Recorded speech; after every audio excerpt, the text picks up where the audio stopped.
Welcome to Connected, where no topic is off topic. I am your host, Kimberly Dam. Welcome to episode 14 of the Connected podcast. I am Kimberly Dam, and I am a psycho-spiritual connectologist.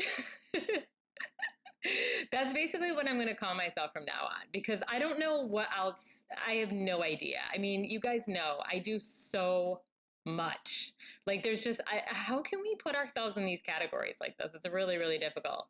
But anyway, basically this podcast is about whatever I want it to be about, but mostly it's about spirituality, and of course, just everything that is connected to that, which is the 3D, which is relationships, which is family issues within relationships, and et cetera, et cetera. Anyway, this episode is going to be about actually a conversation that I had with a friend of mine who, oh man, was going through a lot of pain. And it was crazy because we were talking about healing. And the idea of this episode kind of was birthed out of our conversation. And it just amazes me because so often, as I have really spent a lot of time kind of, really connecting with myself, connecting with source, of course, but like really deeply examining my own behavior and my own thought patterns and my own belief systems and the way in which I choose to process things. It's really interesting when I sit down with another person and I can be fully present and observe them and hold space for them. And recently I was sitting down with a friend who is just, who's been going through a hard time, but, her hard time has kind of turned into multiple years. We all know that, right? Like, we all have had that experience of, we think that, it's just temporary and that we're going to be able to kind of come out of it and just breathe eventually. And unfortunately, just with the circumstances within her life, she just has felt um, kind of not like trapped in the pain, but just overwhelmed by it. And one of what was really interesting is when she started to emotionally like have a response, when she started crying in front of me, I noticed that, and it's so easy for me to see this in another person because I used to do it myself all the time. I noticed that she was trying to like fight back her tears. She was really trying to fight against her emotional flow state. And, I said to her, I'm like, just let it come out because it needs to come out. It's there. Your pain, needs to be felt. And then I saw something else occur that I have witnessed in myself so many times, and I know that we all do it. And I try not to, I try to be conscious and not do it anymore. But that is that we explain our pain, while we're sitting there crying, or even if we're not crying, even if we're angry or experiencing one of millions of other different emotions, we start to like just ramble about why it is that we feel the way that we do and what is aching us, and why is it problematic, and why, we sit there and we're like, well, we shouldn't feel this way, and I don't know why I feel this way, or I thought I was stronger than this, or I don't know why this is bothering me. I don't know why I'm crying now. We really turn to the analytical.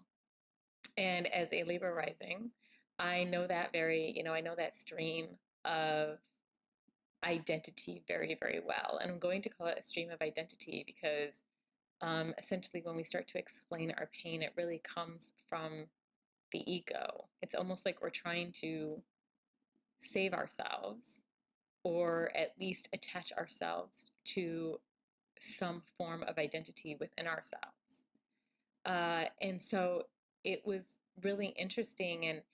And honestly, as a person who can witness energy and who can very easily empathically tune into people. Unfortunately, when my friend started to explain her pain, I saw a shift occur. And I know that this shift has occurred in me so many times.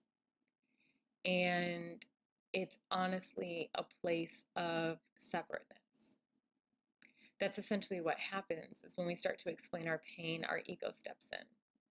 And our emotional body instead, like it almost like guards the emotional body so that the emotional body really can't get rid of all of the emotions that are there.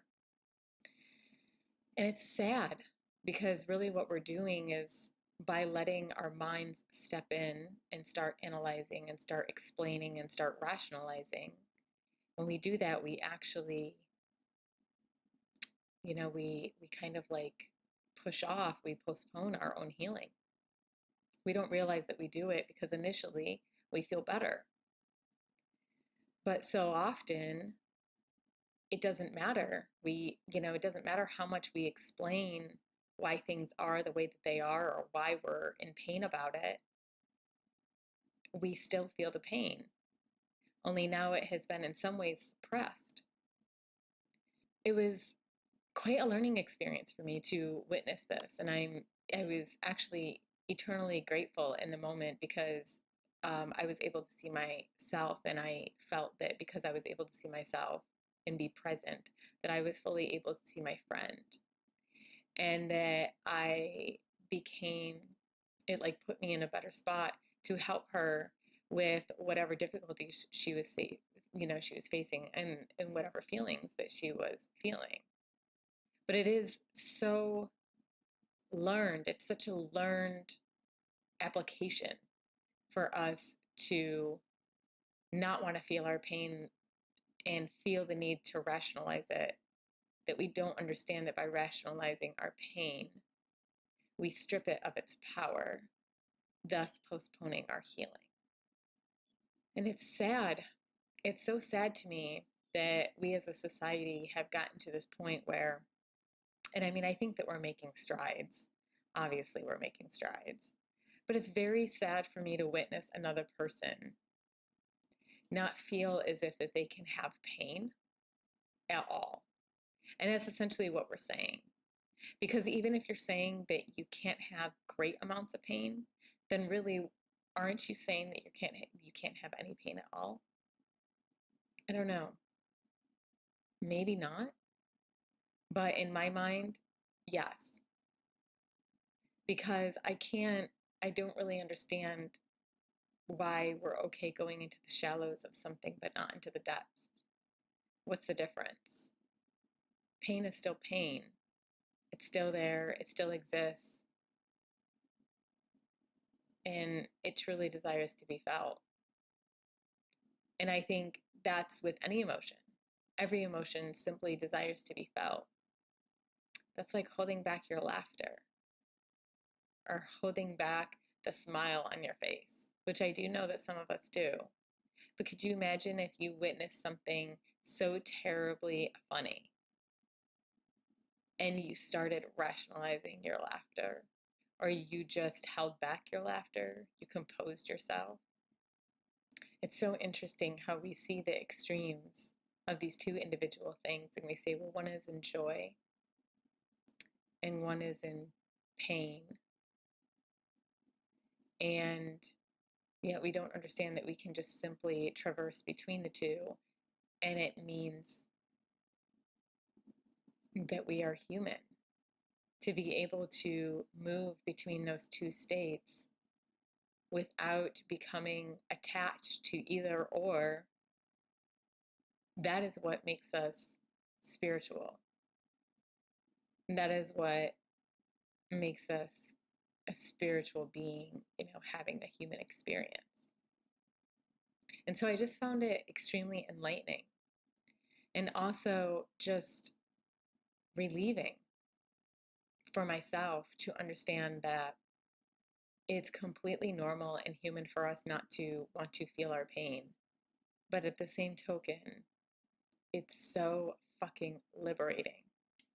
It's so fucking liberating because I feel that it's only when we, and I'm going to use this word because I feel that there is no other word to use because we have numbed our pain so much. But I only feel that it is when we indulge in our pain, when we actually honor it, when we sit in it, when we cry and cry and cry. It is only when we do that that we can truly begin to wrap our heads around that it won't overcome us, that it is not going to stay. It is not going to stay. And even if your consequences do stay, even if your consequences remain exactly the same, your pain and your joy will continue to ebb and flow as long as you allow it to, as long as you allow the circulation. It is only when you cut yourself off from experiencing your pain that you are limited in experiencing your joy. And I know this because it truly took me to sit there in my little tree house and to fucking cry and cry and cry and cry whenever I hit the smallest of disappointments. Whenever I experienced the smallest of heartbreaks, whenever I experienced complete and utter despair. It was only when I sat with my emotions, I didn't rationalize them, I didn't hold them back, I did what I needed to do. Whether it was to be to rage, scream, cry.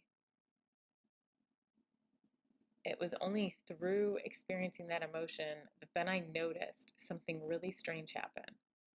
And that was that, honest to God, not kidding you, just like the Grinch, I felt my heart didn't get three sizes, three sizes larger, but I felt my heart flutter and open. And it still happens every single time to this day. I believe with all of my heart and soul and everything that there is that when we shed our pain, it is literally shedding off of our heart. It is literally a shedding of our heart, and a new heart emerges. A new awareness emerges. A new consciousness emerges. It is alchemy. It is moving between states effortlessly, with no restriction, no rules, no quotas. Oh, I cried this much, so now I have to laugh this much. Or I laughed this much, and now I have to cry this much. I know people that are like that. Pisces.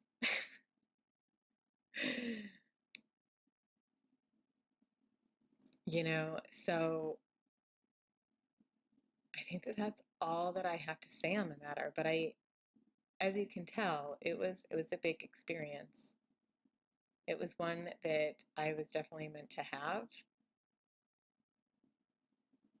I was meant to have all of my pain in the past, all of my joy in the past, and I was meant to be able to consciously heal it and to indulge in my pain so that I could not even so that I could push myself, so that I could be lifted up involuntarily into a new space, into a new learning, into a new experience, only to be sitting having breakfast with a friend who has experienced the depths of her pain. It is my wish that we all could hold that space for someone, that we all could be present when somebody else is in pain. But all too often, unfortunately, because we have not processed our emotions and our pain, we sit there with another person, and unfortunately, we start to attach our pain to their pain, or vice versa. Their pain triggers our pain. I just truly wonder what it would be like if everybody processed their own pain. how much more love would there be in the world? How much more capable would you be to be present with somebody and hold space for them in their pain? Where would we be? Only God knows. Just something to think about. It's so weird how I get into these, you can tell I get into these deep analytical moods.